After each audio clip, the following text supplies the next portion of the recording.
welcome to our candidates forum tonight for the Ward 1 Alderman position and 4 of the seats on our District 128 school board.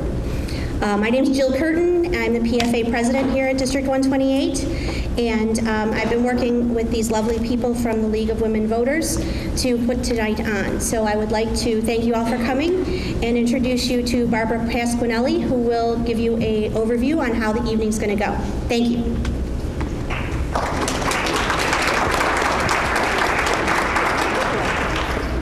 Will you stand and we'll do the pledge?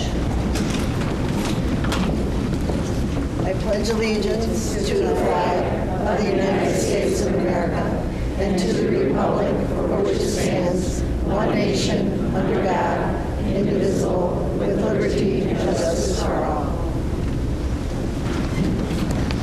I was just thinking, I'm old enough to remember when we didn't say under God. That was our pledge that we did every day, just skip, well, it wasn't, they hadn't thought of it yet. That's what happens when you're older than God. I'm Barbara Pasquinelli, as Jill said. It's really been our pleasure to work with the PFA and Jill to bring this forum to you. We were asked by a couple of residents if we would consider doing it, and we thought that the fact that at that time there were 9 people running for the Board of Education, and I've lived here almost 50 years, that never happens. So we thought it was interesting enough. Obviously, there's a great interest in the position. And while we were at it, there are only 3 candidates for Ward 1. Actually, that's kind of unheard of also. So we thought we would put it all together and meet one time and get all of our answers to all of our questions for both races. The League of Women Voters does this. This is one of the things that we do. We provide moderators and staff for candidate forums. The League is a nonpartisan, completely nonpartisan entity. We study issues, but we never support or oppose candidates or political parties. The moderator this evening, who I will introduce in a minute, does not live in Palos Heights. We try to always have a moderator from outside the boundaries of the candidates. Candidates have already drawn, I believe, for the order in which they will appear, and we're starting with the Aldermanic candidates because only 2 of the 3 are present this evening.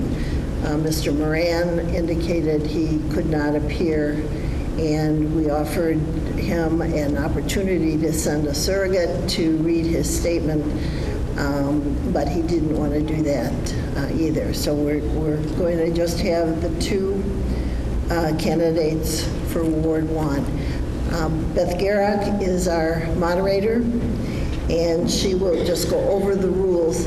These guys know the rules, but you don't, so you need to know them too.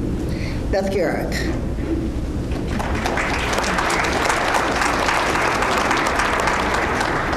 Thank you, Barbara, and good evening, everyone. Thank you very much for coming out and learning more about the municipal election this year. You're all to be commended for doing your civic duty. Candidates have already drawn for the order in which they will make opening statements. The order in which they will make opening statements will be reversed on closing statements.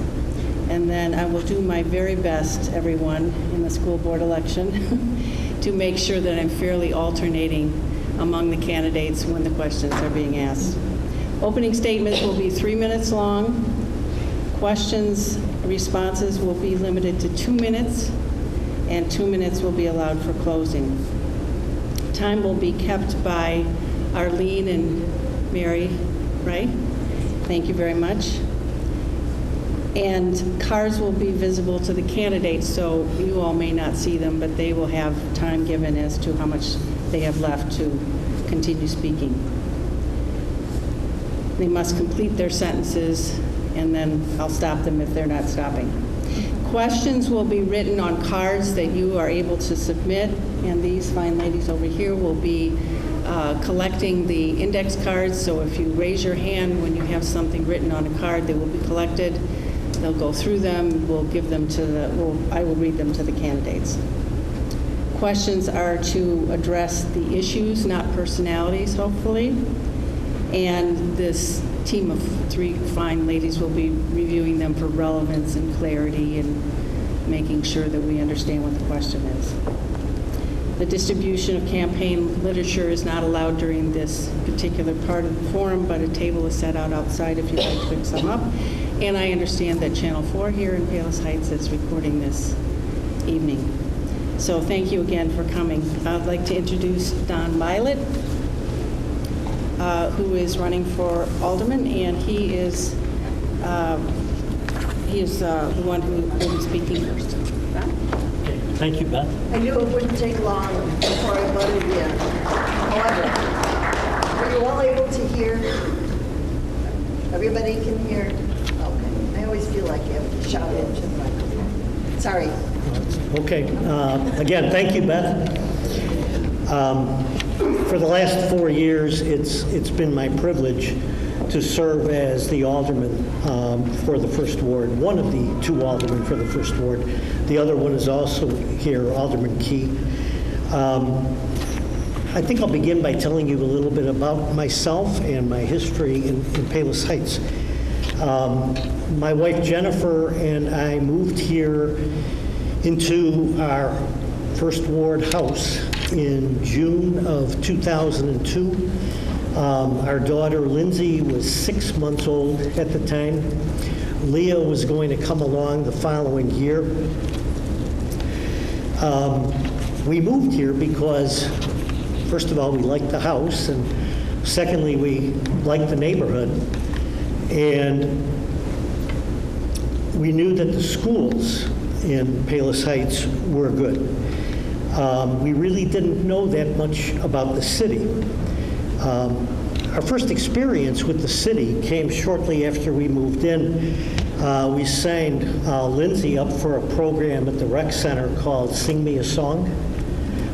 Some of you may be familiar with it. It's for, the babies get to go to that, and it was our first experience. And a few months later, we signed up for the first program at the library. They started library programs back then at 9 months.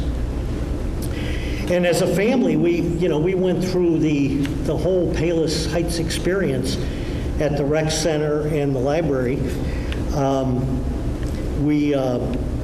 After Sing Me a Song came other programs, and then when the girls got older, they did dancing with Miss Carly and tumbling with Miss Lisa. And at the library, they did all of the programs with Miss Mary and Miss Denise.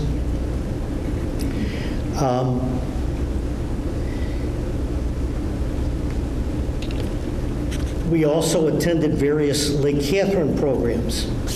Now, we look around and that library is not the same library it was when we started going there. And that rec center is not the same rec center that it was when we started going there. And many of those improvements have occurred lately. The rec center has actually occurred during the last 4 years. We're very proud of the rec center, and it's one of the accomplishments that I hope to talk about today. Thank you very much.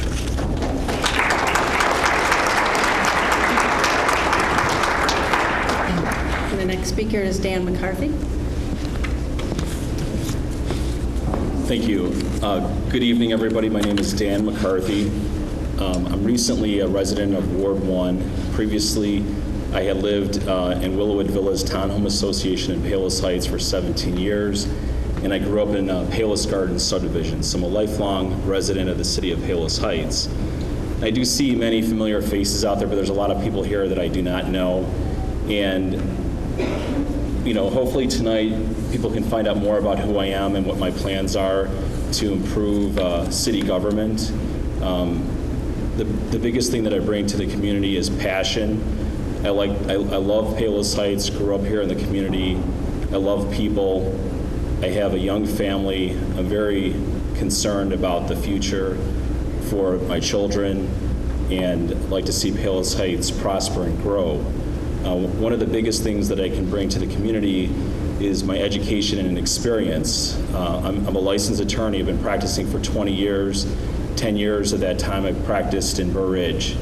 I've been an active member of the Palos Chamber of Commerce the last 10 years, even though my law practice is in Burr Ridge. But I live in Palos Heights, and like I said, I'm passionate about the community, and so I've been active, and I've seen good things and bad things over my lifetime.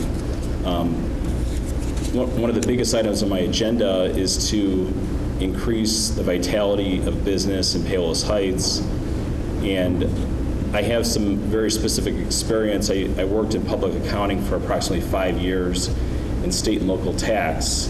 And what I did in public accounting is I worked with businesses who are looking to expand or relocate. And I worked specifically with municipalities and state governments in negotiating tax and financial incentives, just items that would attract the business into the community. So those are some of the things that I helped to bring to Palos Heights. A little bit more about me. Like I said previously, I served on the board of directors of my townhome association for approximately 8 years, and that was in Ward 2, so I spent 17 years in Ward 2. And I was always interested in city government, but I had made a dedication to the townhome community, and I brought fiscal responsibility to that association, did everything I could within my power to do things the right way. So I hope to bring some of that experience to the Aldermanic position if I were to be elected. And thank you for hosting this evening tonight. Thank you.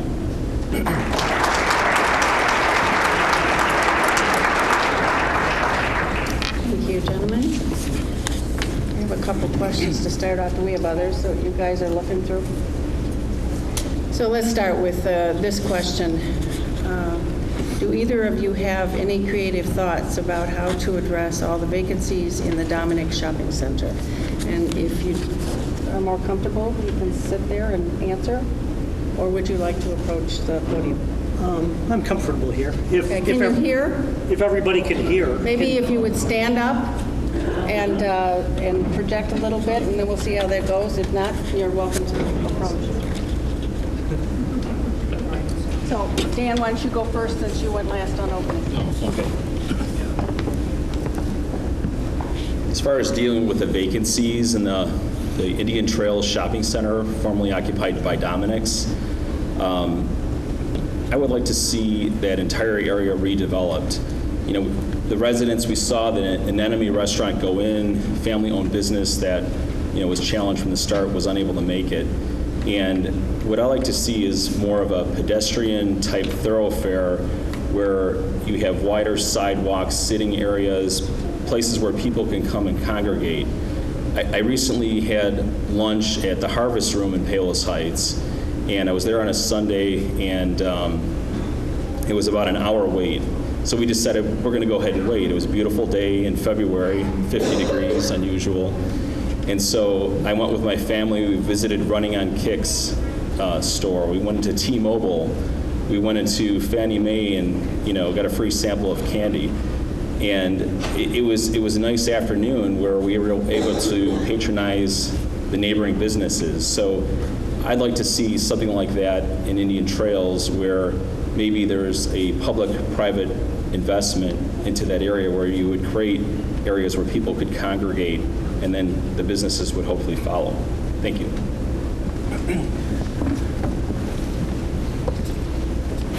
The Indian Trails Shopping Center poses a real problem for our city. The Dominic's grocery store is leased by Albertsons, the company that owns Jewel, and they will not release the property to another grocer. Some communities that have a Dominic's near a Jewel have solved the problem by getting a non-grocer in there. Recently, Frankfurt opened a theater, a movie theater, in their vacant Dominic's. But right now, unfortunately, and I drive past the old Dominic's every day, and I don't like looking at it either. But unfortunately, the lease that Albertsons holds on that property runs until 2022.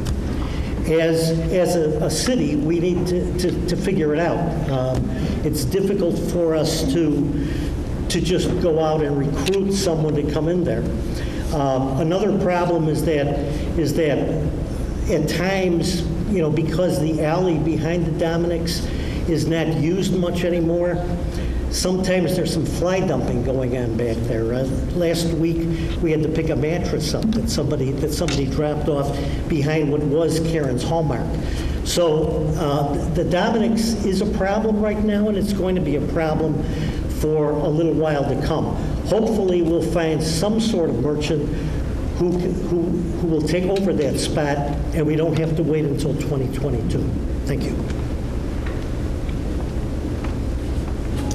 Thank you. Do you think video games should be allowed in Palos Heights? If yes, why? And if no, why? And Don, go first. Video gaming came up for a vote, I believe, 3 years ago. The vote was 5-3 no, and I was one of the no's. I remain a no.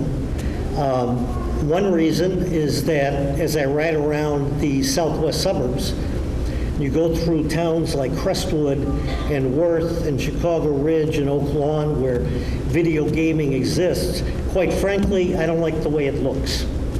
I think we're above that. I mean, three towns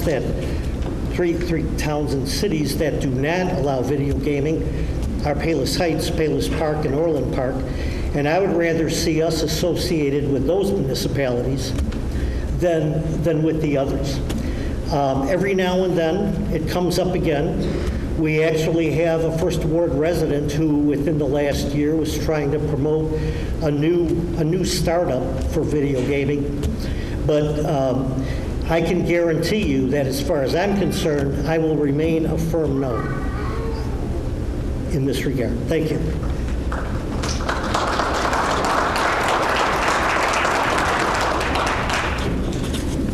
I was asked this question before by the Palos Regional newspaper, and morally, ethically, I'm against gambling. I'm also against video gaming. I understand that there are certain businesses that believe that video gaming would be advantageous to their business to help them survive. All the same, I don't believe that it belongs in Palos Heights. I don't think video gaming should be in the state of Illinois. Those are my personal beliefs. The businesses should focus on doing what they do best. If they're in the restaurant business, they should focus on restaurant hospitality. If they're in the bar business, they can focus on the bar business. I want the city of Palos Heights to be a destination for people to enjoy the community, spend money, do their shopping, live in a peaceful community. So I would vote against video gaming if that issue were to be in front of me. Thank you.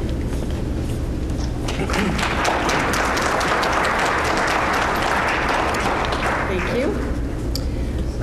Do you believe there should be a ceiling on the number of houses within the Westgate area that can be rented?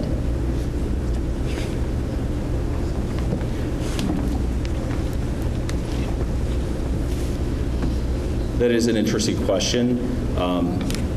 In my line of business, I've encountered many people that have been unable to sell their homes because the market values have dropped. They do not want to pursue foreclosure. They want to pay their mortgage. So I believe that people should have the option to rent their home. I dealt with this issue personally with the Willowwood Villas Townhome Association. We encountered investors coming in from outside of the city buying townhome condominiums for purposes of rental.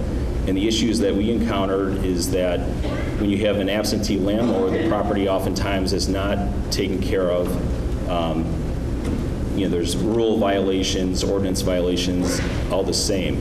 So I think a registration requirement, if one already doesn't exist, should be put into place.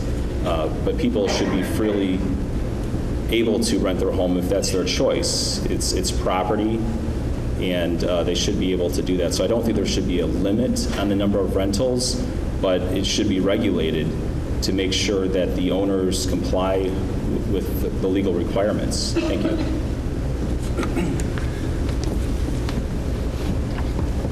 As far as I know, each of the Westgate communities has its own homeowners association. I believe that each homeowners association should set their own rules. If the question is coming from somebody who lives in one of the townhome communities, they absolutely set their own rules. If it's from one of the single-family communities, they too have associations who I suppose could work with the city to set up some guidelines. But really, as far as how many rentals there are, it's kind of an association matter. Thank you. Thank you. I'm going to rephrase this a little bit. I hope I'm getting the gist of it. Do you think that the city should pass an ordinance to allow businesses to have long leases? I'm going to extrapolate that this is a reference to perhaps what you referred to in terms of the Albertson lease, or have vacant land leased for a certain amount of time. Do you understand the question? So are you in favor, or do you believe the city should pass an ordinance to disallow businesses to have long leases? I think that's am I getting the spirit of the question? I hope. I'll answer that as best I can. I don't believe it's the city's role to regulate leases on private property. If the city did have a role in regulating lease length, we certainly wouldn't be in the dilemma that we're in involving the Dominics, because that would certainly be the first property as an alderman that I would want to address. I don't think it's something that we're able to do as a city. Private property owners have some rights, and the leases that they use are one of those rights. Thank you.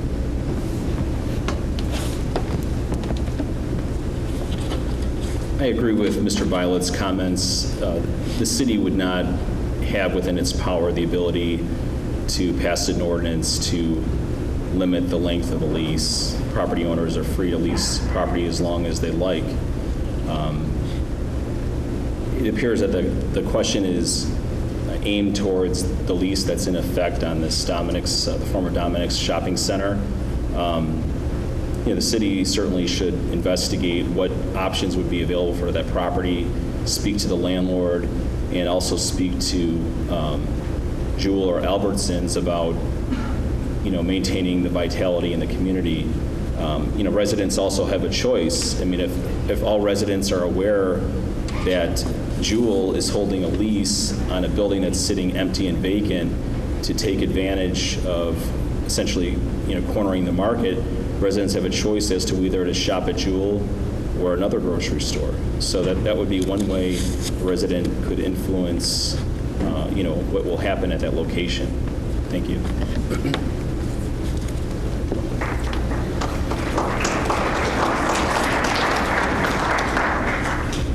Any other questions? Has everybody asked their questions? Because I have two more left, and that's it.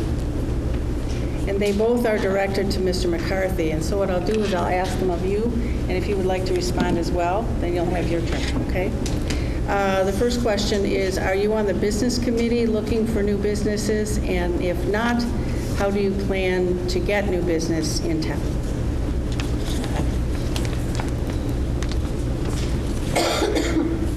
I am not on the business committee. How do I intend to attract new business to the city of Palos Heights? The first thing I would do, is I would want to consult with the existing city council.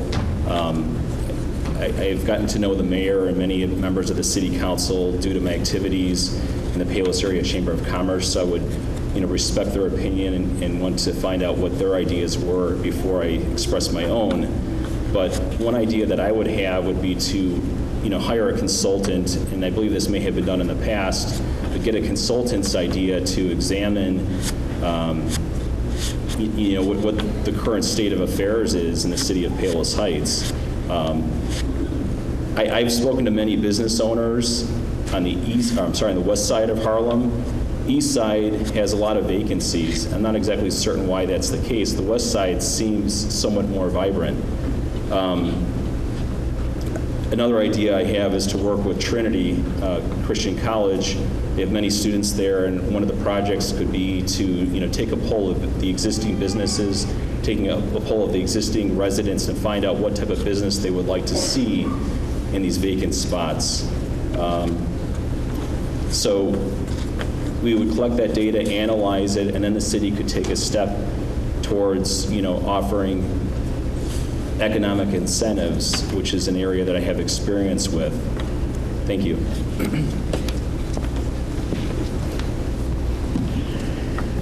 Ted Bussey is our recently hired full-time business advisor, business consultant. He works very hard recruiting businesses. We're adding businesses continuously. It seems like the trend in Palos Heights is toward restaurants. Franklin's Public House is going to open soon. We have a new Polish restaurant going in where Speroni's had been. Bonapit is changing over to a Greek restaurant. And I think it seems like our properties are moving in that direction, which is great for us because there's sales tax involved. We'll be making money. But the city does have somebody working on community development full-time, and he's doing a great job. Thank you. And the last one, again, for Ms. McCarthy, is have you attended any council meetings?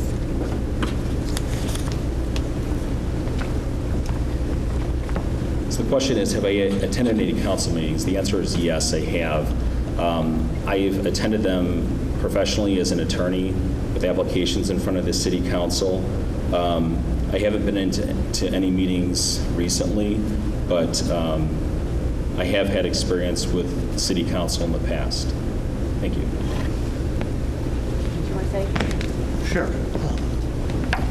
I've been an alderman for 4 years, and to the best of my knowledge, I've never missed a meeting. Thank you. Okay. Mr. McCarthy, you have your final closing statement.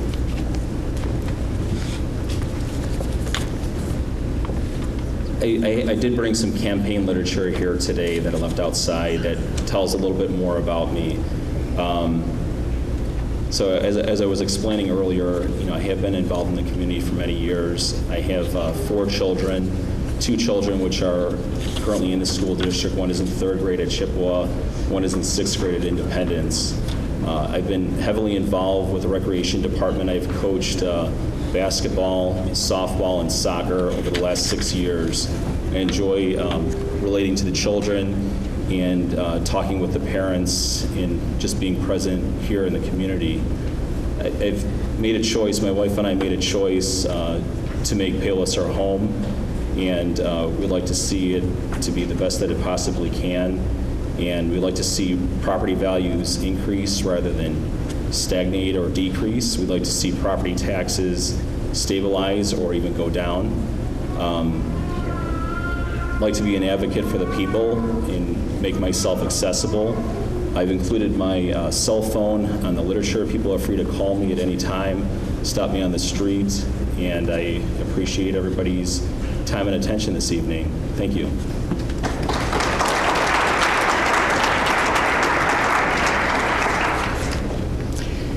Last month, I attended Chamber of Commerce luncheon at our rec center, and the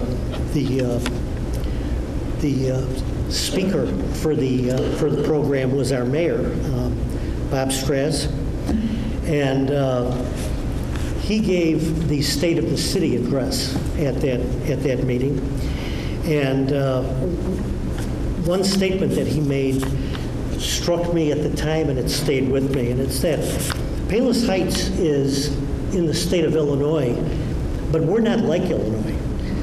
We pay our bills and we stay on budget. And I agree with that 100%.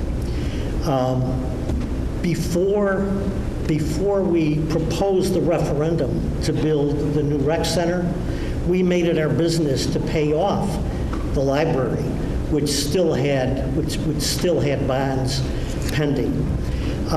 We think that that's the fair thing to do, the fair way to run the city for our residents.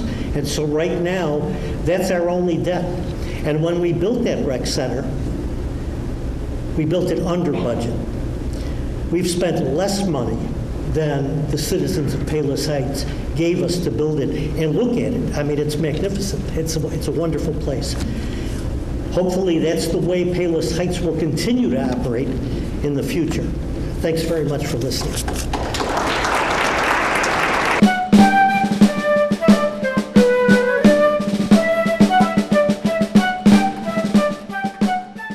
Okay, all set. So we just called an audible here. The candidates will provide their opening and closing statements here at the podium, and then I will try to efficiently pass the mic around for their answers to questions, because I think it's going to be too hard for you to hear if they stay seated, and it's going to take all night if we keep bouncing up and down. Is that okay? Is that acceptable to everyone? All right, as I said earlier, the candidates have drawn to determine the order in which they speak, and so I will call their names for the opening statement, and again, we will reverse that order on the closing statement. So the first person to speak is Ann O'Brien, and thank you all for coming, candidates.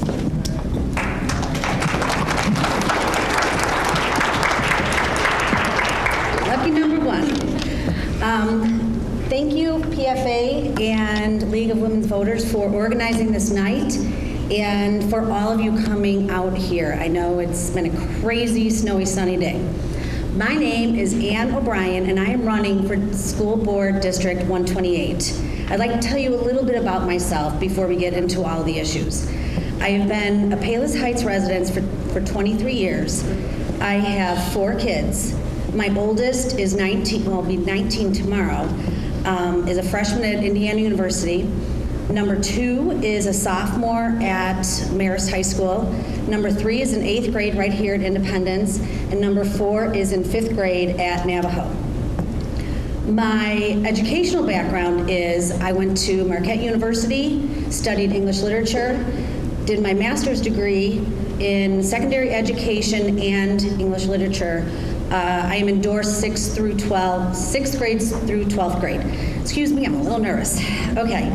Professionally speaking, I taught high school at Lincoln Way High School for about a decade. I resigned to raise my family. I am back in the workforce at our very own District 218 at Eisenhower High School. I am a tutor there. I tutor freshmen through seniors in everything social studies and everything English. Lately, I've been doing a lot of college applications and essays. As far as volunteering in District 128, I've been in this district for 14 years with my kids, and I love this district. We have a fantastic staff, fantastic parents and students. I have volunteered everything from hot dog day, Mayor, how long did we do that? About 4 or 5 years at Chippewa. I did co-chaired the fun fair when we had that. I co-chaired 2 8th grade dinner dances and volunteered in more things than I can remember. I'm going to finish by saying I'm running for this school board because I think we have a tremendous opportunity for change. I think we need to look at our school board and make it a little bit more balanced. They have done great things. I always think there's a little bit room for improvement. I think we need to be a little bit more balanced with business minds in addition to educational minds.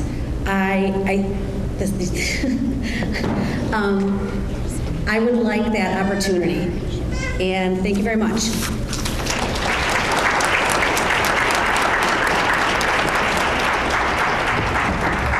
Next speaker is Richard Fako.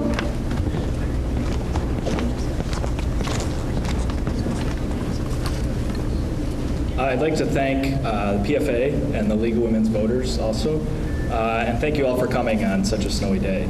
My name is Rich Fako. I grew up here in Palos Heights, and I was raised right here in our district, 128. I live here with my wife, Cassie, and our 3 children, Lexi, Rich, and Marie. 2 of my kids are at Indian Hill. I'm a pediatric dentist and also a small business owner. I chose to start my business here in Palos Heights 3 years ago. I believe in our community and the people it serves, and I believe that our public schools really are the cornerstone of our community. How did I decide to run for school board? My daughter had a pretty traumatic first day of kindergarten this year, mostly related to the busing and some of the issues related to that. But I decided, rather than embarrass myself by complaining about something that I knew nothing about, I started to go to the board meetings. I learned a lot about the transportation problem and that the board's decision was based on the recommendation of a parent-led transportation committee.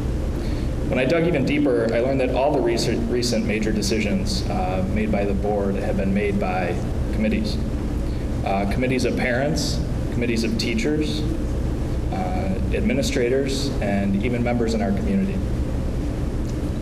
After going through the presidential election, you kind of lose faith, but I was amazed that government can actually work. That people can come together with different views but a common goal, incorporate feedback from the community, and make an informed decision. That's a board that I would be proud to serve on, and that's what inspired me to run for school board. As a member of the Board of Education, I will incorporate feedback from all the stakeholders and support the decision made by all of our committees. My experiences as a pediatric dentist and a small business owner I think would be great assets on the board. I started my business from the ground up, starting from humble beginnings, from nightly meetings with my wife at our kitchen table, and I learned a lot from those experiences. I learned about the importance of planning and working with a budget, and how every decision involves risk and benefit, good and bad, and trying to balance those. My practice philosophy is always to work in a collaborative way with parents and my staff, and I would bring that also to the board. I think that collaboration benefits everyone, and we get far more creative ideas as a group than we do from any one individual. I thank you all for coming tonight again, and I look forward to some interesting discussion between all the candidates.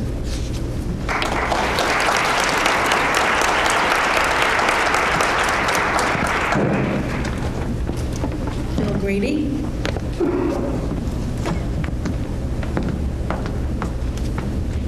How you doing? I didn't come here for all this. I had no desire to run a campaign, and I guess that's where we're at today. I am happy to be here, excited to have the opportunity to talk about what makes all the candidates different. For those who don't know me, my wife and I have lived, Kim and I have lived in here in Palos Heights for 12 years. And we have 2 sons in the district. We are members of Palos Heights CRC, where I teach Sunday school and help out, volunteer for coaching basketball. Liam is a 7th grader at Independence, and my other son Ben is a 5th grader at Navajo. I guess the big thing is I want you to know I'm here because I think I have a lot to add to this role. Nobody asked me to run. Nobody asked to vote for something specific. I paid for my own signs and my own flyers, and I'm here without a political agenda. We need positive, open-minded, and hardworking people in these board spots.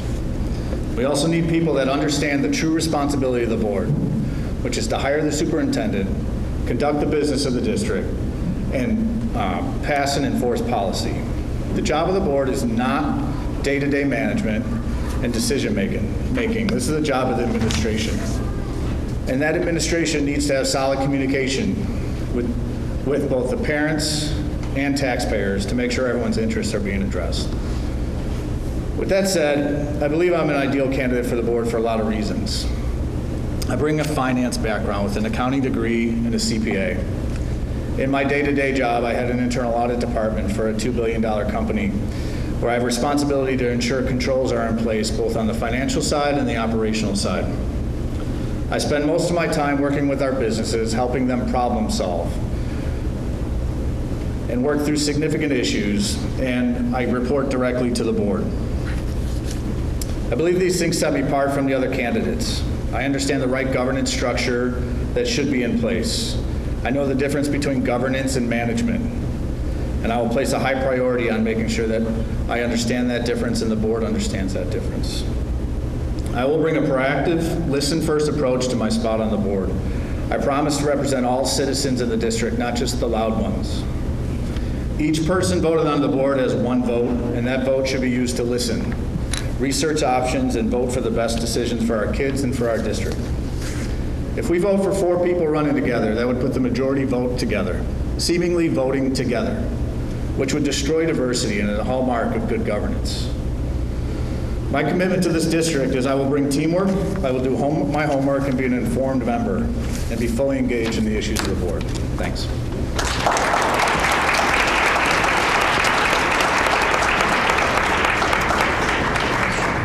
Next is Kathy Lakowitz, who is speaking for Joseph Habercorn.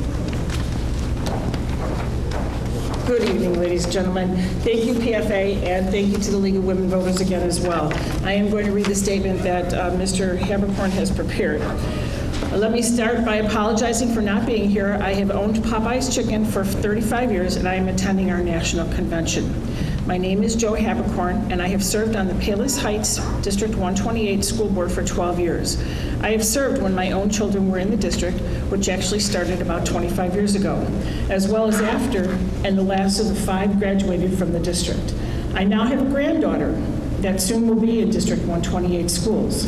I have served and hope to continue to serve for one reason, and the one reason only. I care about the community and the students of this wonderful district.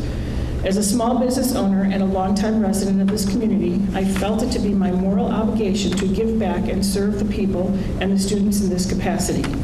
Over the years, many great things have happened that I have been fortunate enough to be a part of. There have also been some tough decisions made. The most important responsibility of a school board is to work with the community on improved in student achievement, hire a superintendent, develop and adopt policies, curriculum, and budget, adopt collective bargaining agreements, and oversee facility issues. These are heavy responsibilities that require one to look at the big picture, including long-term goals and financial sustainment. While I might work outside of education, I have several in my family who work in education as teachers, including my wife, and I have the most, including my wife at one time. I have the utmost respect for all who work in the field of education, especially today. There is a lot going on out there. In my job, one of the key components is managing people and budgets. One of the issues currently facing the district is the inability to settle a teacher contract. This most assuredly does not mean that the current Board of Education is unreasonable nor disrespectful of our staff. In fact, I would argue just the opposite is true. When the PHEA presented their rationale for fix to the current salary schedule, the board listened and supported. Once again, I apologize for not being able to attend the evening and would appreciate your support on April 4th. Thank you very much. Jo Habercorn.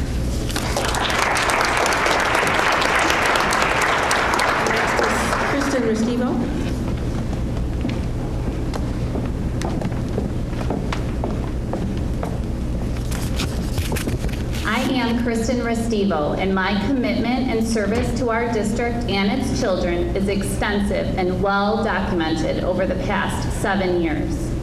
In 2010, when my children began preschool, I had the very important duty of preschool hand washing assistant.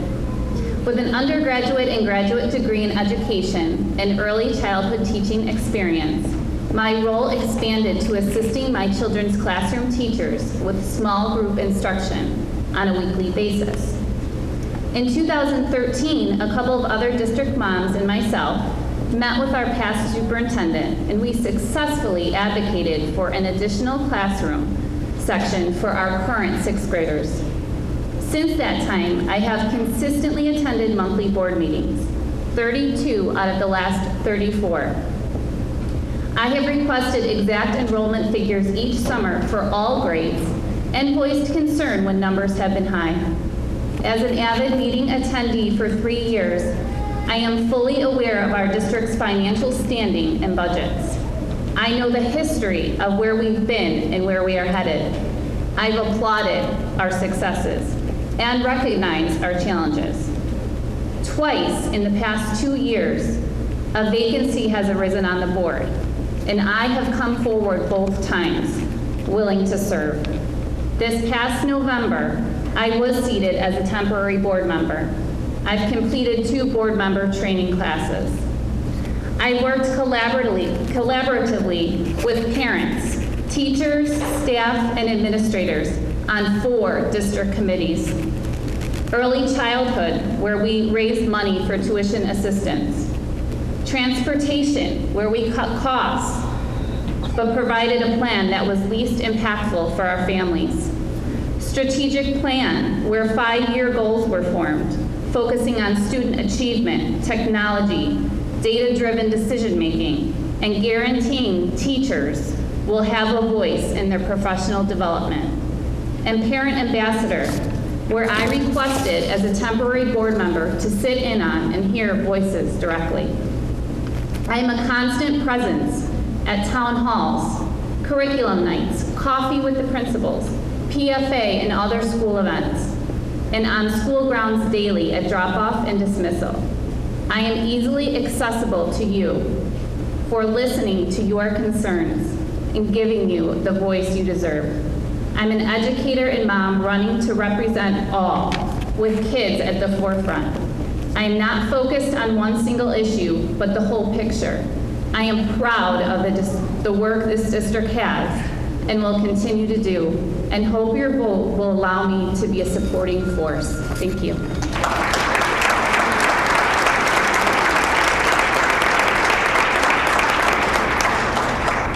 Next speaker is Deanne Callahan.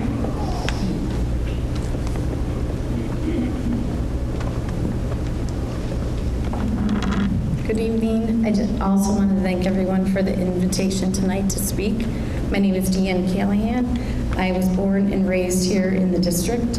My parents still live here amongst all my most of my very good friends and parents. People seem to come and move to Palos and they don't leave, which is wonderful. I was lucky enough to go through the school system, and when I had children, my husband and I made a decision to move to the Palos district from another area.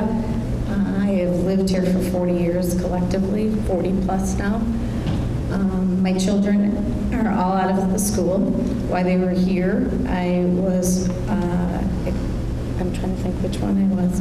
I did many things. I ran fun fairs. I was in charge of 8th grade dinner dance. I served on the PFA as vice president of the PFA for 2 years. If I wasn't on a committee, I volunteered for everything that came home from schools, putting your names on for room mom for all of my children. I have a daughter that, because of her experience here within the district, who is an educator and graduated from college last May. She currently works for the college that she graduated from. Her influence was the teachers that taught her. She had a wonderful education. All my children's names hang either on the top 10, Benny Newsom Award, Misso Award, or in this gym for many different sporting events or awards. Some people have asked why I'm interested in running from the board, even from my friends now, when my kids are all out of the school. My oldest, like I said, graduated from college this past May. I was a sophomore at University of St. Louis. She's in OT. And my son is at St. Rita as a sophomore. Part of it is I know the education that I received, and also my children. They have all succeeded in high school, and actually we're always commented in parent-teacher conferences on how well they can write, how well they test, they score on testing, and I contributed to their foundation that they received in the schools.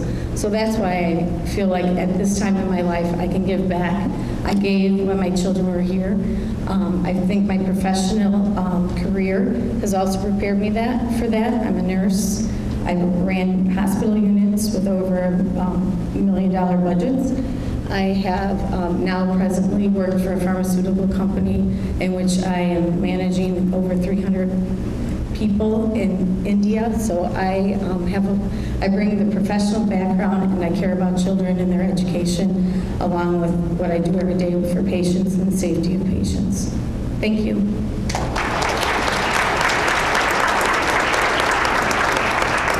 Roberta Hermanis.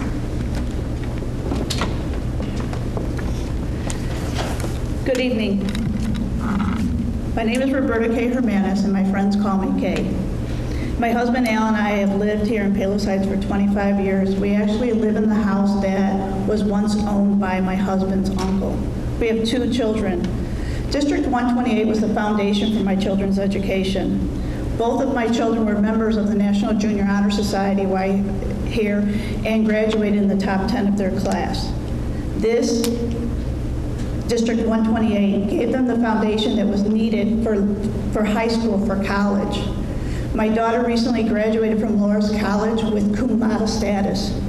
My son is now at the University of Iowa majoring in engineering. I myself am an educator. I have been an educator for 26 years. I have a bachelor's in elementary. I have a master's in curriculum instruction. As a community member and a teacher, I feel I have a unique perspective on the education of the children of District 128. I have a deep understanding of current education tools and initiatives, including your PARC, your Common Core State Standards, your Next Generation Science Standards, Creative Curriculum, and the Illinois Early Learning Standards. 21st century education is an exciting but sometimes confusing time. There are many differing opinions on how best to educate children.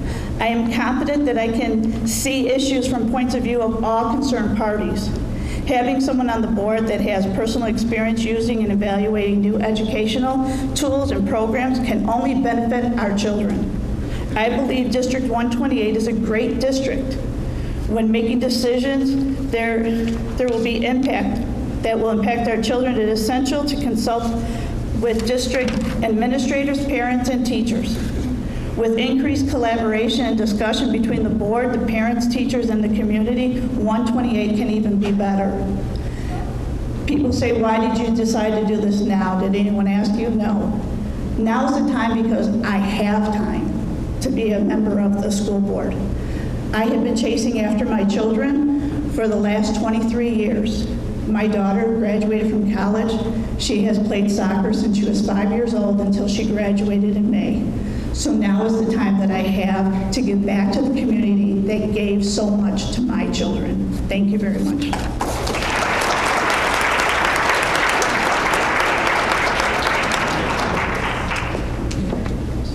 Amy Lyons. So, bring that down, I guess. Now that you're all tired of introductions, I'll be last. My name is Amy Lyons, and my husband Tom and I have lived in Palos Heights since 2004. He grew up in Palos. I was a rival Prairie Hawk, but try not to hold that against me at this time. We have 5 daughters who are scattered throughout our Palos Heights schools. I have Delaney, who is a junior at Shepherd, Riley, who is a freshman at Shepherd, Quinn, who's in 7th grade here at Independence, June is in 5th grade at Navajo, and then the straggler, Flannery, is in preschool at Indian Hill. And I am that mom who is super, super excited to take advantage of our full-day kindergarten program next year, which is why I feel like I have time now to move beyond what I've been doing in the past, which is volunteering on various PFA committees, volunteering in the classroom, just trying to keep everybody where they need to be, and to move on to something a little bigger that impacts our district as a whole. Just like anyone else here who has multiple kids, I think we can recognize how different each kid in our own family is. And in my family, I've got some kids who are super intrinsically motivated, really high achieving, great students who are being very successful. I also have the experience of having a couple of kids who have IEPs, and over the years, I've had the opportunity within our district to work with probably just about everybody that you could work with, from PT, OT, speech, or hearing itinerant services, even our ELL services when my daughter came home from China and I shipped her off to preschool 3 weeks later with virtually no English skills. So I think that as a parent with those experiences, I have a different perspective than some people might have that allows me some insight into thinking about how the decisions that our board makes affect our kids on a daily basis in the classroom and affect maybe a broader spectrum of our kids than sometimes is in the forefront of everyone's mind. For my own background, I was a teacher back in a former life. I taught middle school English and social studies.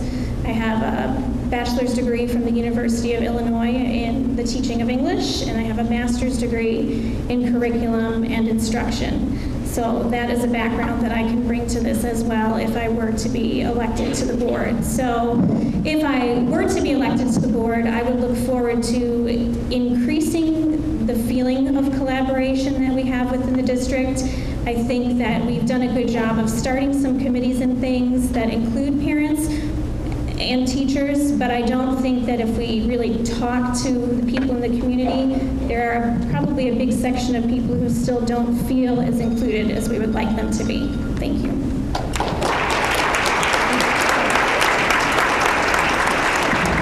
Thank you all for being respectful of the time. Now the fun begins with me trying to keep up with this. I'm going to call your name, and if you would please raise your hand so I know where the mic goes, okay, so I don't confuse myself. The first question is, what do you believe is the role of the school board, and what should their relationship with faculty and teachers be? So what is the role of the school board, and what do you believe that their relationship should be with faculty? And the answer first is Amy. So we're going to reverse and I'm going to give you the mic so you all don't have to get up. Thank you. Right back to me. I think that the role of the school board is, contrary to what some people might have stated, it's not just to have that business role. If you are to read through the duties and responsibilities of the board, which is available on our website, the board does also have a role in the adoption and shaping of curriculum and the direction of the district, not just through the hiring of our superintendent, but through the decisions that we make when we adopt a curriculum. Are we looking at all the best options out there? Are we looking at things that are not just shiny and new and a trend, but things that are proven to work in our classrooms? And I think that our teachers are the people who know what works in our classrooms the best. They have the experience of working with what we give them every day and implementing it and seeing how successful our children are with those things. And I think that their feedback is invaluable when we look at things like that. So I'm losing track of the question, but if I were to be on the school board, I would really like to hear more directly from the teachers how they feel about changes that we make and whether those changes are actually successful in preparing our kids for high school, college, and beyond.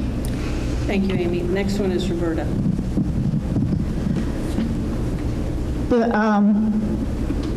What a school board should be doing is they hire the superintendent. They go over the calendar for the school year, for the following school year. They do the budget, seeing prioritizing where money should be going.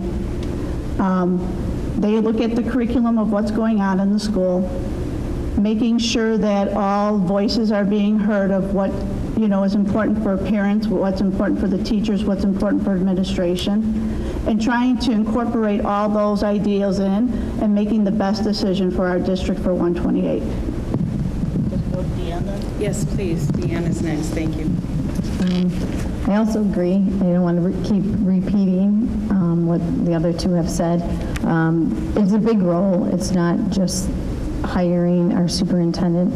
It's making sure that voices of not only the teachers, but parents in the community of their students. I mean, it's a big responsibility to be a parent, as we all know, sitting here. We want the best for our children, and sometimes what's the best for our children, we have to hear all our voices, not just one person's agenda or one group's agenda, and who shape and form our children in their future, our teachers and administration. I think it's also important to know what's the best practice out there. You know, we don't always have to recreate the wheel, but doing benchmarking with similar communities. I'm not saying go out to areas that aren't similar to within our own school district. Right here in Palos, we have a very large school district and our smaller one. I think it's important to know what else is important, what other people have done, tried, and was it successful? And you can tweak it to our own needs. But I think the bottom line is hearing, I know just from my professional experiences, when you want to make changes, it's very important to get the buy-in to be successful with any changes you plan on making. Kristen, yes. I believe the role of the school board is to listen to all the stakeholders involved. I have been involved in several committees where parents do have a voice in what is going on and can give their input. I know that communication has been a concern in regards to parents, and so we have a newly formed parent ambassador committee where parents can bring any suggestions to that committee. When I worked on the strategic plan committee, that involved all stakeholders. There were parents, there were the administrators, there were teachers, and we really tried to figure out what we could do better. And one of those was making data-driven decisions. So instead of just, oh, I don't like this program, or oh, this is the latest and greatest, actually taking a look at what the data shows and is it going to help our students. So overall, the role of the school board is just to be a supporting force to all the stakeholders that are invested in our community. Thank you.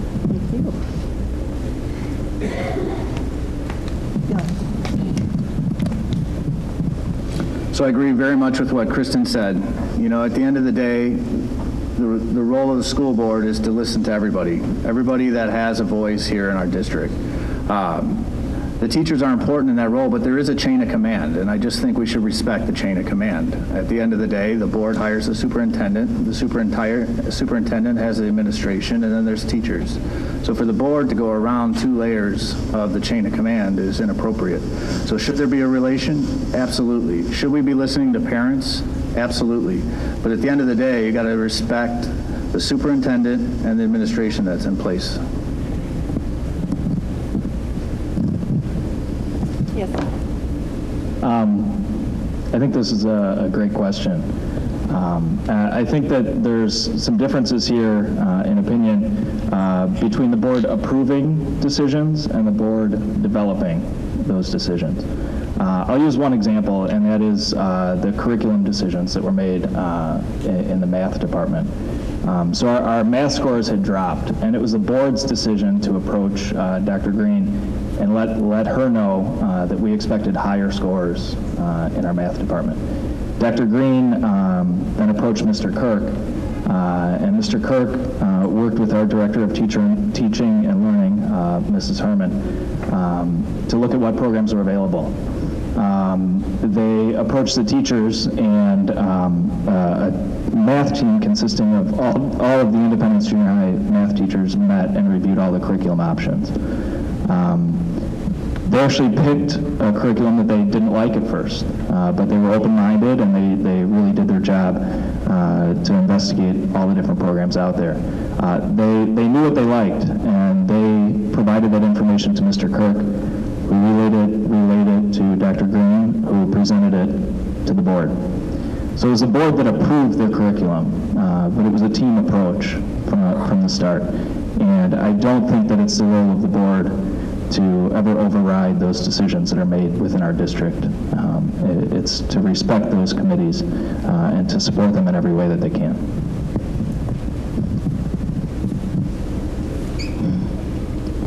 The role of the school board, in my mind, is Yes, they hire the superintendent. Yes, they make financial decisions. Yes, they oversee the decisions going on in the schools.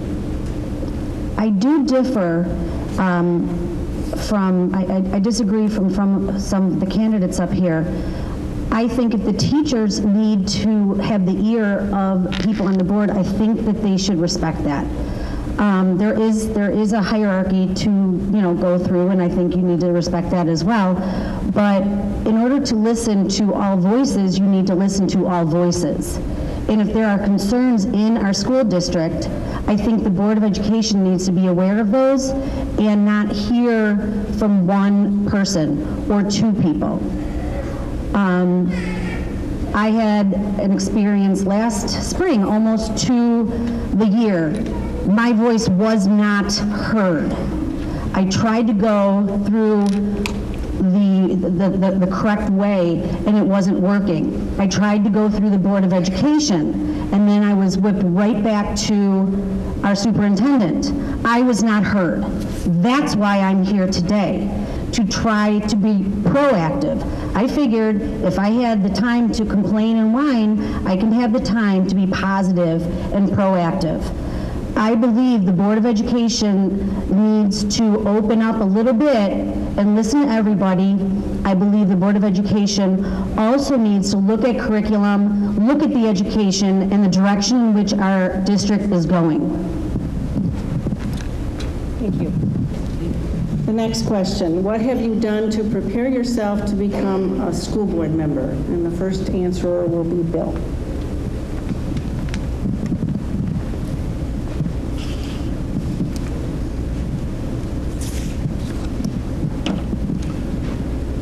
In order to prepare myself for this, as I said earlier, I wasn't ready for this. But I talked to Dr. Green, I talked to Mr. Kirk, I talked to a couple members of the current school board, I talked to the teachers union, I did my homework as far as the IASB site, learning what the role of a school board member should be. And then really I spent some time, I was welcomed into the Parents of District 128 Facebook page, and I got myself up to date on all the issues of the day, and really spent some time doing my own research on those issues, how I feel about them to the best of my ability.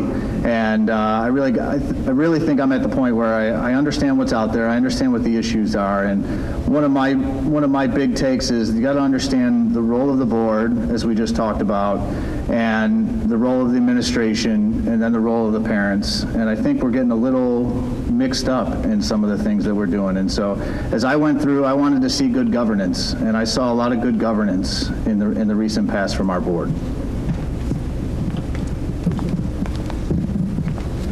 Kristen.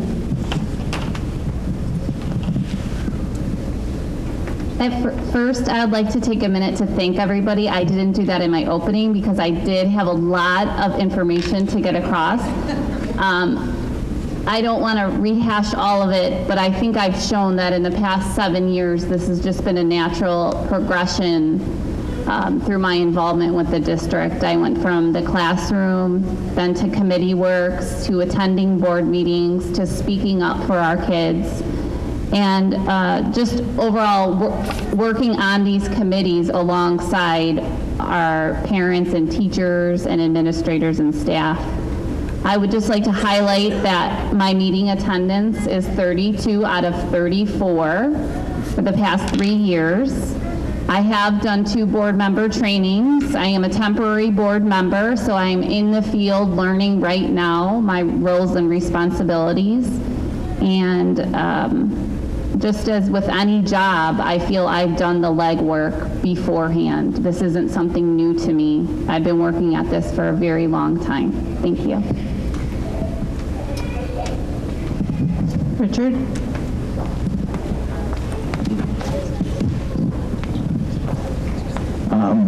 In one sense, I've been in the district for a long time, and in another sense, I'm pretty new. So this is new for me as a parent. I've got the youngest kids out of everyone up here, and I only became reacquainted with the district this fall. In the fall is when I had my first small issue with the district, and that's when I became involved. I started going to board meetings as soon as my daughter started kindergarten. Since then, I've met pretty extensively with Dr. Green to get up to date on a lot of the issues that the board has faced recently. I've also met with Mr. Kirk to talk about a lot of the issues here at Independence.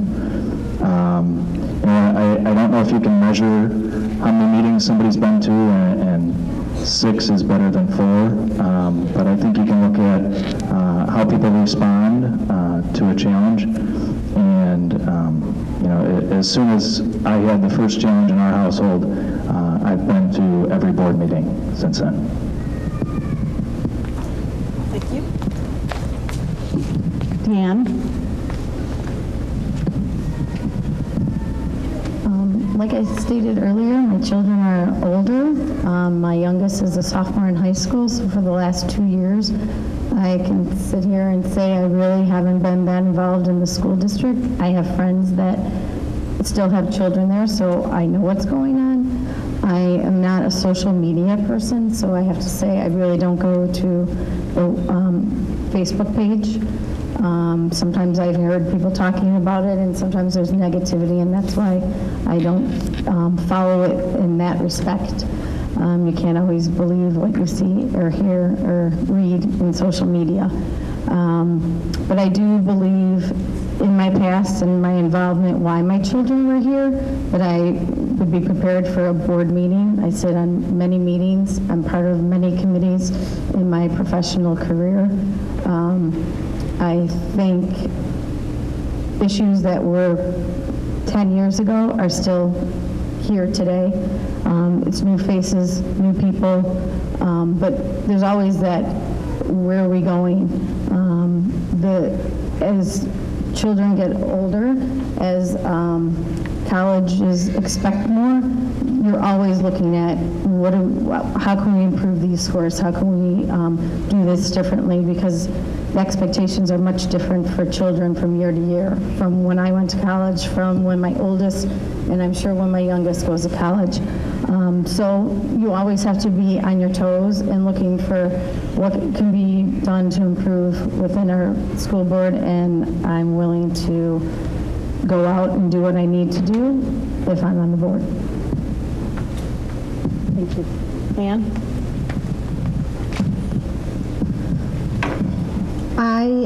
Over the past 14 years in the district, yes, I have attended board meetings. Do I do that regularly? No, I do not.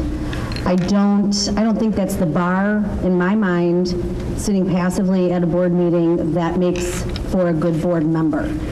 I have, since I had my issue last spring, I have read, at that point, I do read all of the board meeting minutes, which I think is more of bit of an outline, but I kind of try to keep myself informed that way. I have kids that are extremely active, and that was a night of something, and that, Wednesday night, same night all the time. However, saying that, it is an absolute priority for me. I will do whatever it takes to become a respected, responsible, communicative board member. I have energy, I have determination, and I have a serious love for this district to make it the best district that I know it can be. Thank you.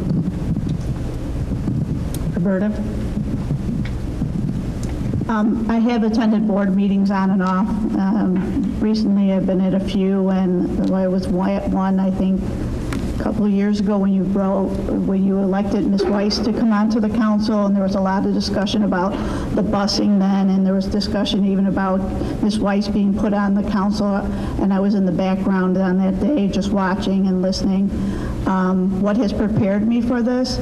I'm an educator in my district, in District 299. They have local school councils, and the local school council of each school oversees that school's budget. It also hires that principal for that school. I am the teacher representative on that local school council that oversees all of that, that looks at the priority of our budget. When we get our budget, the first thing we have to do is make sure we have enough money for our diverse learners. From there, we figure out how much money we have for each teacher to be able to keep each teacher in our school system. What money do we have for our curriculum, for our books, for our copy machine, all of that. So do I have experience? Yes, I have experience with what I've been doing for the last 26 years and the last probably 15 years on the local school council at our own school. I don't think it's a bad idea to have someone that lives in your community that's on the board that also has the teacher background to help make this the best district around. Thank you. Amy, yes. How have I prepared? I have taken the time to sift through our district website and read all of the sections of our Board of Education handbook. Like Anne, I have read through the meeting agendas, the meeting minutes. I have attended a handful of board meetings over the years. I do not regularly attend them. I feel like I am well positioned to have discussion with most of the stakeholders in the district now, being in the different buildings, attending events with my kids where I feel like I can naturally have conversations with people to keep up to date on how the community feels about different issues. I have read through all the sections on the website about the goals and budget information. I have read the publicly posted information about our teacher contract. So I feel like I am doing what I can at this time to keep myself informed about the different issues that face the district. I am part of the Facebook pages that people have mentioned, and I am aware of what people's concerns are that have been expressed there. So I think that while I have not been at all of our board meetings, I'm doing what I can to be informed about what's happening in the district. And as I said, when I get that last one out the door to kindergarten now, I do have the time to devote to really fully understanding the issues that come before the board. I'm not afraid to ask people questions if I don't understand something, and I will make sure that I have all the information to make informed decisions to benefit all of our kids. Thank you. This next question is a bit redundant, but some have not addressed it. So to those of you who feel like you have, you're welcome to fill in the blanks in other areas if you'd like. Over the past 2 years, how much have you done within the district specifically? Have you attended any board meetings? A lot of people have already answered that. Have you attended any informational meetings held by the district, and if so, which ones? And have you volunteered in the schools or the PFA? And yes, if yes, specifically how and when? And the answer for this one first is Deanne. I think I just answered in the last 2 years since my son's been out of the school. I haven't been attending any board meetings. When my children were here in the district over 12 years, I always had an active role within the community in the school. I was a member of the PFA. Mom ran dance, fun fair, 8th grade dance, and you name it.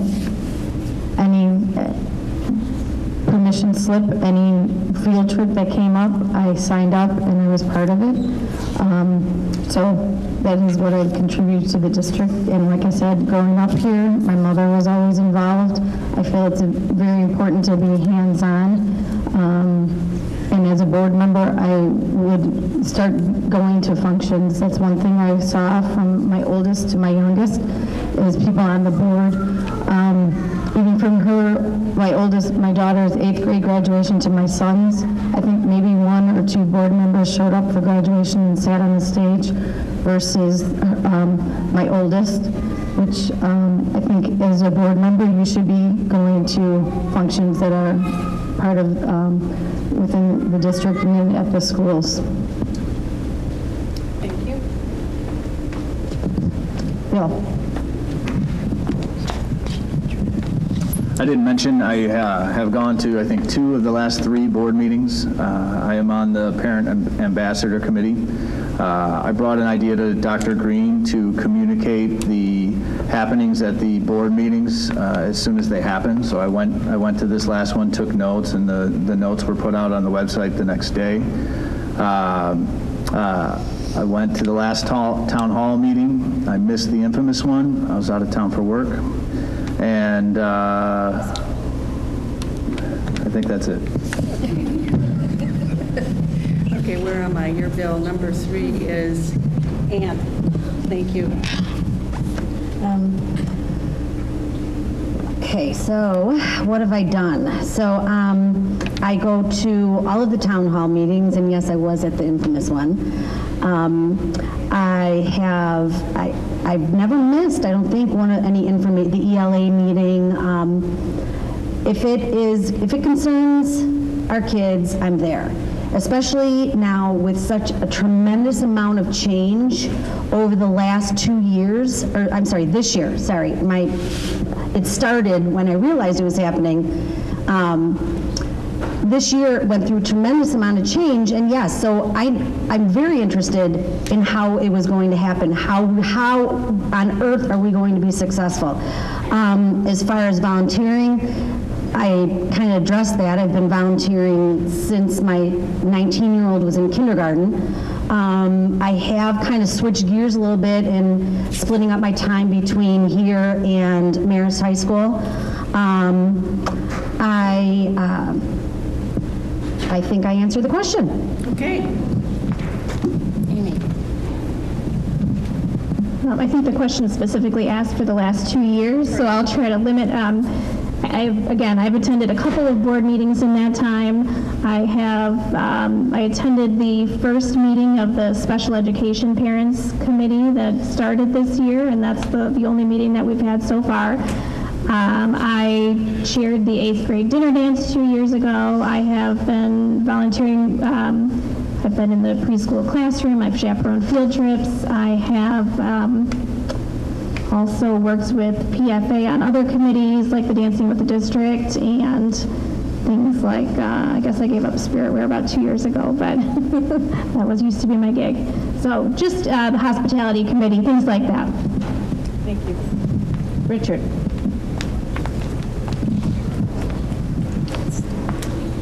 The last 2 years, for me, really only counts as the last 6 months, which is how long my kids have been in the district. But as I mentioned, since my kids have been in the district, I've attended each of the board meetings to gain as much knowledge as I can about all the issues in the district. Each time that I've been presented with a problem in the district, I've gone to either our principal or Dr. Green to make sure that I get the facts and not hearsay or rumors from word of mouth. It's interesting, there was a vacancy on the board this past fall, and there were 2 people who submitted their applications for appointment, and it was myself and also Kristen Restivo. And the board chose Kristen. Kristen has been involved in so many ways and so many positive ways for our district and for our board, and I certainly think that the board made the right choice, but Kristen and I both expressed interest this fall for that position. Kristen.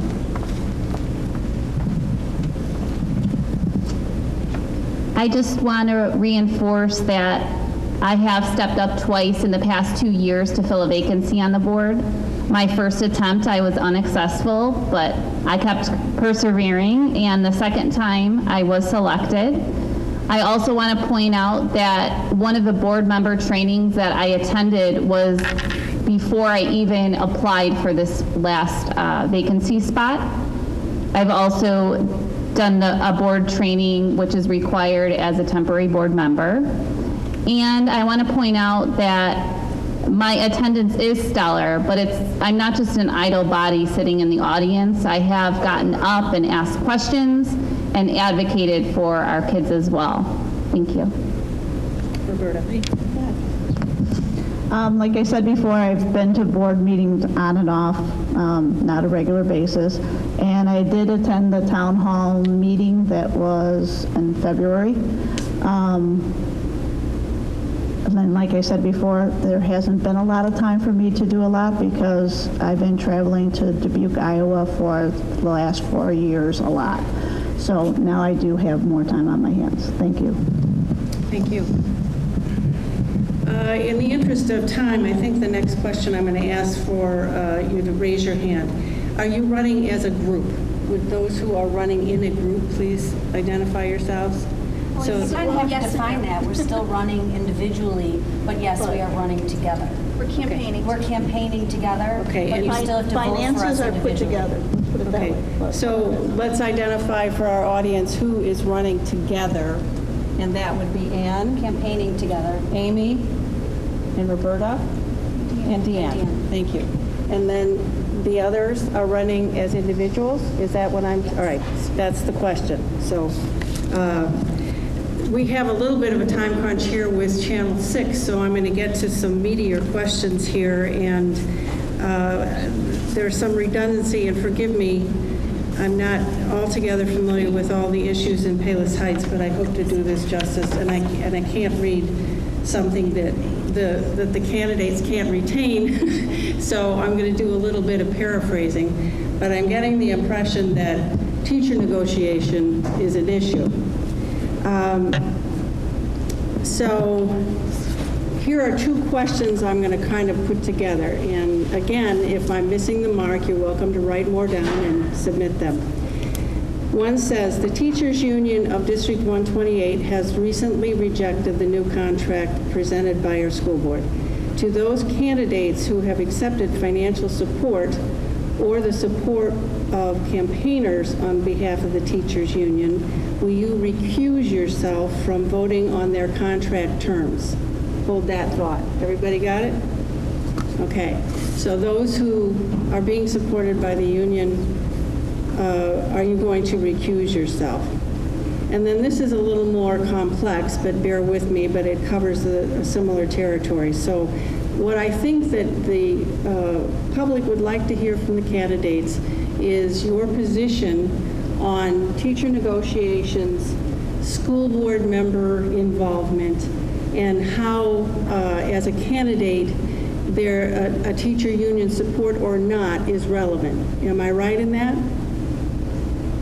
Audience? Okay, so candidates, if you keep that in mind, because this next question is a chapter.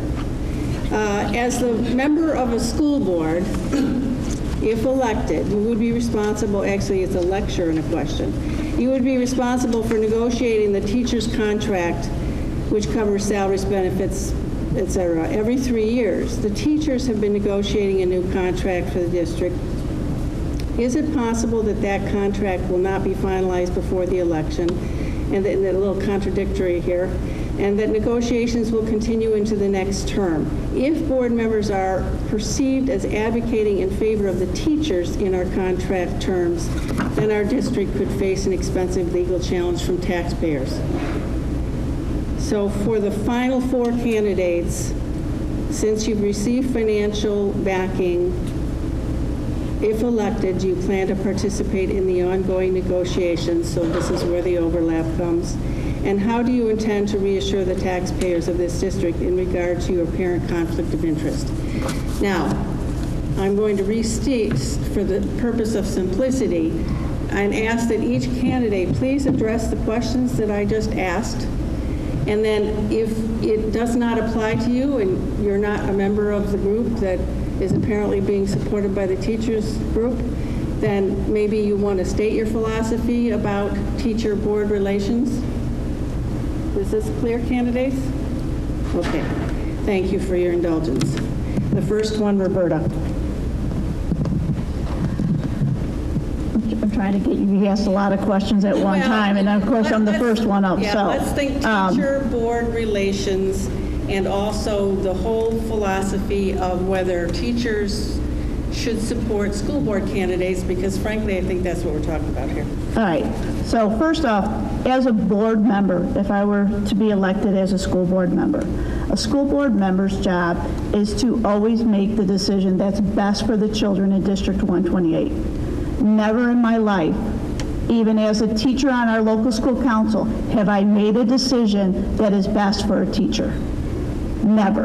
And it will never happen. Every decision is always made what is best for the children that are attending the district that you're going to.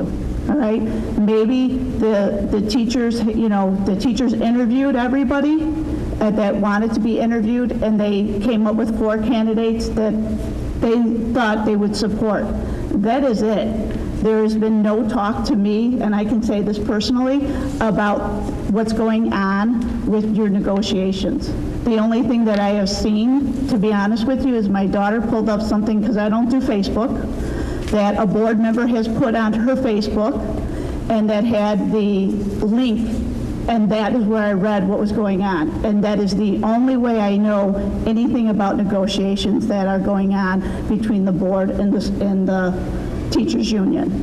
But like I said, every decision needs to be made at anyone that's on a school board member present or being elected needs to be made at what's best for our children. So where money is being spent, it's what is best for the children. If there's money to enhance something, I mean, it's got to be what's best for the children.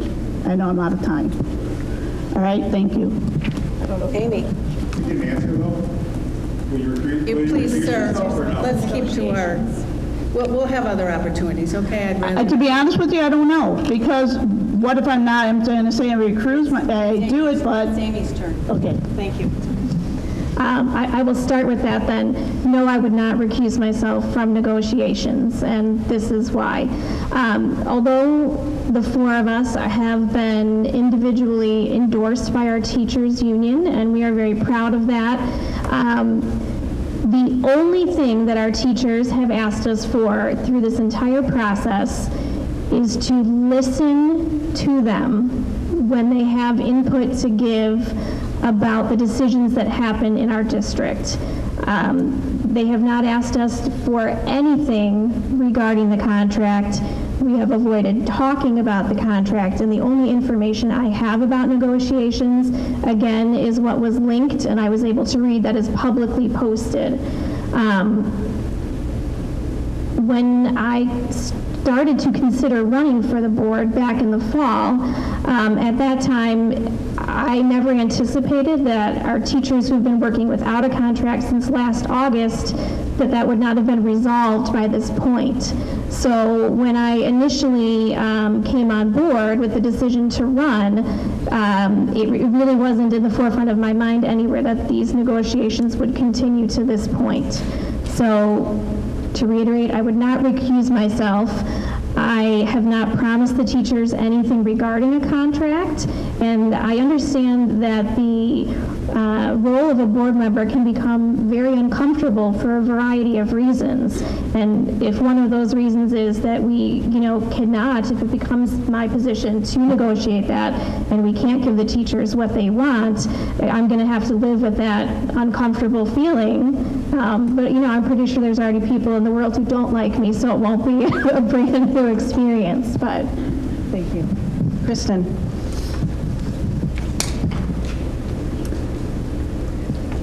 I would like to say that we do value our teachers greatly, but there is a budget to adhere to. And I came late to the game, to the negotiation table. So I can say that I did not have an opportunity to communicate directly with our teachers. And that is one area I wish that I could have had a hand in. But I will say that I do believe that the offer that is presented to the teachers is a fair one, and it does adhere to the budget, which is very important for all of our kids. We need to still provide for them too. They're our top priority. I would also like to say that I was also approached by teachers, and my actions show that I support them, but my responsibility is to the taxpayers of this community and to our kids. And I have shown that I respect and value our teachers, and I've listened to them, but I cannot run just for one person's agenda. Thank you. Okay, another audible at the line. Because Channel 4 has to leave, we're going to now interrupt this portion of the evening for final statements so those can get on television so that your community can view them. So we will pick up the answers to these questions after the final statements are made and then continue with other questions as long as you all are willing to stay. Is that all right? Okay. Yes.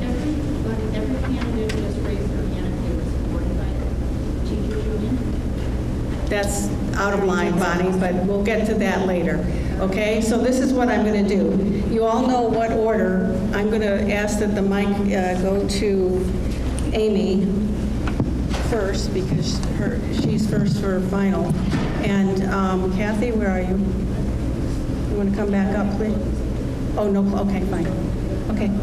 Okay, in the interest of time, I will try to keep it brief. Thank you. I would just like to reiterate that although I and 3 other candidates are endorsed by the teachers, our priority is to represent all of the stakeholders in the district, the teachers, the parents, people who live in our community but are no longer a part of our schools. Everybody's view is what is important to us, and the decisions that I would make if I were to be on the board would be motivated by what is best for our kids. And again, I would say that I think I can offer a unique perspective of having kids throughout the district and kids who have recently graduated and who have a great range in their ability, which I think gives me the perspective of looking at how can we best help all segments of our student population while listening to the valuable opinions of community, teachers, and parents. Roberta. My focus is to have collaboration between the community, the parents, the teachers, and the administration and board members. That is the biggest thing. When you have everybody collaborating and everybody on the same page and working together, it is going to be the most successful district around. I always tell everybody that, when groups work together and they're on the same page, there's nothing but success. That is what I'm looking for. That is what I would like. I'd like to bring my experience of being a teacher, being somebody who's dealt with budgets into District 128 to make District 128 an even better district than what it is. Thank you. Deanne. I just want to say thank you again for the opportunity to speak tonight. I know I've told everyone that I've been in the district for over 40 years. I think that shows my commitment and my passion. In order to continue to have young families move into our neighborhood and want to raise their children here, I think it's really important to have a strong school district. That's what brings people here and want to raise their children and educate their children. And also, I think by myself being a student here, 3 of my children, and seeing how successful they have been from their just platform from the beginning of their education, I think at this time in my life, I don't have that personal attachment, so I think I can make unbiased decisions and not come in with my own agenda for whatever is going on in my children's life at the moment, or an issue or a situation, or one of their friends or one of my friends' child having a problem, and then that's my agenda. I think I can be very biased. At the end of the day, it's about our children, the children in the district. It's our future. It's the fellow nurse, because the nurse in me. It's educating our next generation that might be taking care of us one day. Thank you. My classroom volunteerism, small class size advocacy, attendance at 32 out of 34 monthly board meetings, work on 4 district committees, willingness to step up and serve in a vacancy role the past 2 years, temporary board membership since last November, board member training sessions, and avid presence and participation in district events proves that I have been committed to our kids and community for years. There will be no time spent playing catch-up for me. Does our district need to improve? Of course. There is and should always be room to go above and beyond. I have witnessed firsthand our district's acknowledgement and proactive responses to our areas of shortcomings, such as communication. We now have town halls, bi-weekly newsletters from Dr. Green, and a newly formed Parent Ambassador Committee that will take parent issues directly and report on board meetings. Our test scores are off the charts in ELA, but our math scores have been consistently trailed. We've implemented a new math program at Independence, and our teachers are currently working on evaluating new programs for our younger students. We're moving in the right direction, and we need to keep that momentum going while maintaining our long history of financial responsibility. Overall, we need to remember the importance of embracing, voicing, and applauding our accomplishments and successes along the way. Last and most importantly, why have I spent countless hours of my time on all that I have mentioned, and why will I continue to do so for the next 4 years if elected? I love our kids, teachers, staff, administrators, parents, and community. I love our district. Vote Restivo. Thank you.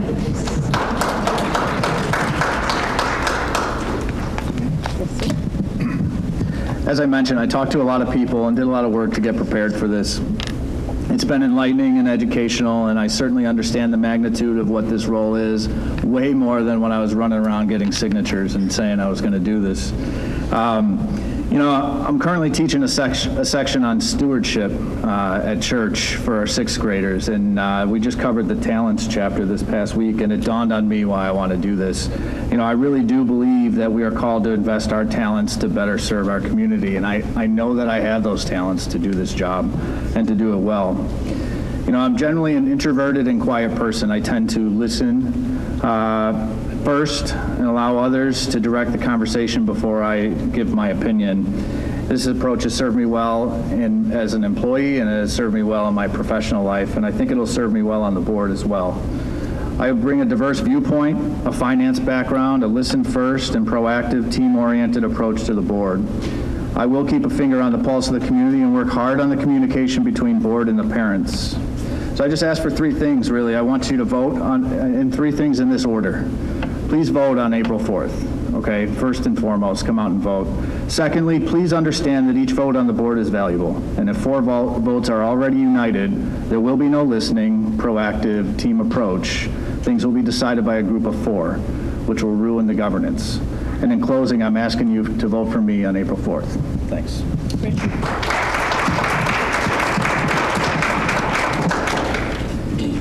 I think that all 7 of us sitting up here, we all want what's best for our children, but we might not exactly agree on what's best. The board's responsibility, in my opinion, is to employ our superintendent and to allow her to manage the day-to-day operations of the school district. By putting great professionals in leadership positions in our district, it's the board's job to get out of the way, to let our leaders do the leading, and to provide the financial support wherever needed. A board that operates within its budget has a much greater ability to support the students and teachers in our district.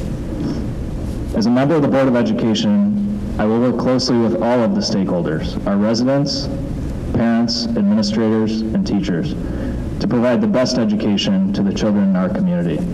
When decisions are made by committee, whether it's the parents on the transportation committee, the teachers on the curriculum committee, or our parent ambassadors, I'll support their decisions. I won't override these committee-based decisions based on complaints from a small handful of very vocal parents. This is not the type of leadership that our community needs. We need board members who only have our children's best interest in mind when making decisions, not the teachers' union or anyone else. And to all of you here today, especially the parents in our district, I urge you to get involved, and not in internet gossip, but to really get involved in some of the decision-making committees in our district. The district does listen to all the parents who get involved, and the more people who have voices in our district, I think the stronger that we are. Thank you. If elected to our school board, I will strive for communication, accountability, and collaboration. Our school district needs to be fiscally responsible in addition to making sure our students are getting the education, the tools, and the skills needed in order to be successful in high school, in college, and in life. If you combine my education, my professional background, and quite frankly, my experience with older children, I know what they need, I know where they're going. High school, college. I can confidently say I will be a productive, positive force on the board. I will not vote collectively. If you know me, I have my own mind. I am a critical thinker, and I will vote my heart. I'm a person of energy, determination, and knowledge. Most importantly, I have an open mind, and I am a good listener and communicator. Get out and vote on April 4th. My name is Ann O'Brien. Vote Ann O'Brien. Thank you. Well done. Are we on time and within the limits of Channel 4?